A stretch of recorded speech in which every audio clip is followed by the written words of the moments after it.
My name is Peter, and welcome again aboard the sailing vessel Silver Heels, my Rhodes 22. In this video, we're going to continue our series about boat projects here in the spring of 2017. So, in our last episode, we pretty much got the major components of the galley in place. There's a little bit more work to do there, but for some reason, where we've jumped to next is getting the settee back together, and that means putting the support for the step back in place, and that would have been in the way for the cabinet installation, so it had to come out, but now it can go back in. So, and I've got the drawers here to make sure that I get it in the right place. Stan had this attached to the cabin floor using L brackets on the outside. And I didn't care for that all that much, so instead of that, I put cleats at the bottom and a couple of screws through those cleats down into our new wooden floor, and so that's held quite firmly in place. And those cleats are also there to give us a place where a new bottom for this space can rest. And now we have a place that could be used for storage of some sort, if only we had a way to make it accessible.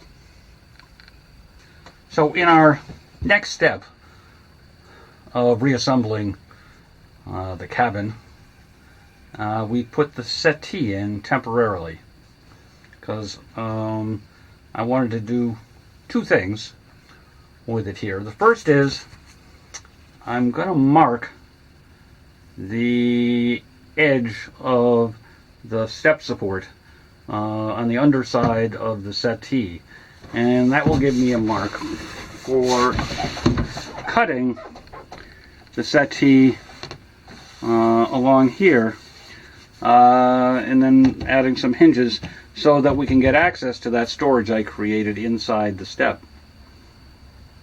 And the second thing I wanted to take a look at is our access to the components we added here next to the battery, and it's really not all that good, I'd have to say.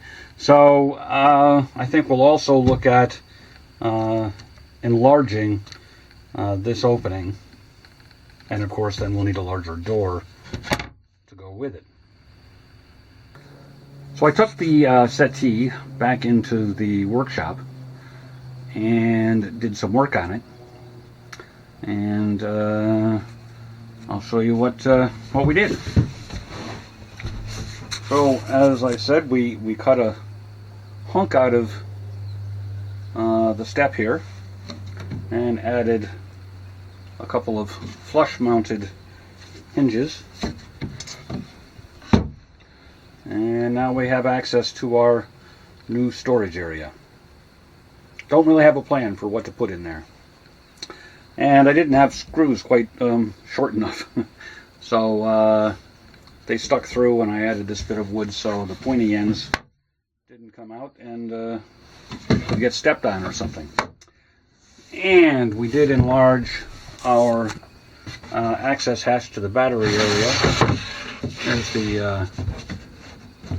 the old one for comparison purposes, so not a lot bigger, but a few crucial inches, I think.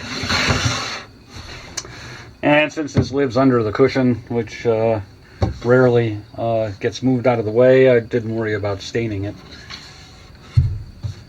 And there's our new access. So we still haven't connected the wires in here, or in the forward battery under the V berth, but there's plenty of room to do that when it's time. Actually, I've just ordered a new short cable to make the connection between the monitor shunt and the negative terminal here. So that's coming. By the way, all of these cables, the big ones, the number 4s, I got from bestboatwire.com, where you can order cable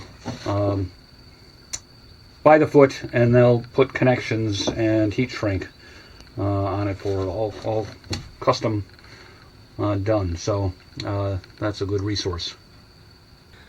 So we've been doing some routine maintenance as opposed to special projects, including putting anti-fouling paint on the bottom of the boat, and we also put some, as instructed, around the bottom of our depth, speed, and water temperature sensor.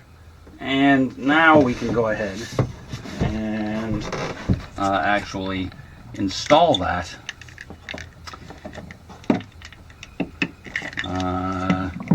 into its home. We put some, they supply some dielectric silicone, they say, to go around the end, so we did that, and we want the arrow to point forward, and then we can tighten down the retaining ring. So we'll tighten that down a little bit more. And then we're going to take the boat down to our local lake and make sure it's watertight. I had hoped to get some video of me launching the boat and then checking, under the access hatch there for water, and of course finding none. And it turns out even a weekday midday, it's pretty busy down at the boat ramp at my local lake, and I wasn't able to accomplish any of that, except I did put the boat in the water, and it did not leak. So there is some good news. And that pretty much brings us to the end of the series of videos on spring projects, because it's pretty much time to put the boat in the water. So we did make the final electrical connections, and so far everything seems to be working as it should, with the exception of the masthead light, which after chasing it down was the light itself on the top of the mast. So I had to replace that. It was only a year old, and it was an LED fixture, so I don't quite understand that. But so our battery monitor appears to be monitoring. I still have to work on figuring out exactly what it's showing me. So we'll probably do something on that later. And we have filled up all of our water jugs and put the date on them, so we know how old the water is in there. As they get emptied and refilled, we'll be able to tell which ones are the oldest ones and try to keep things cycled. So other than that, we've been putting stuff back in the boat. The mattresses, cushions aren't back in, but a lot of galley stuff is. And well, we're pretty close to launch date. So hopefully a sailing video in the not too distant future. So see you then, and thanks for watching.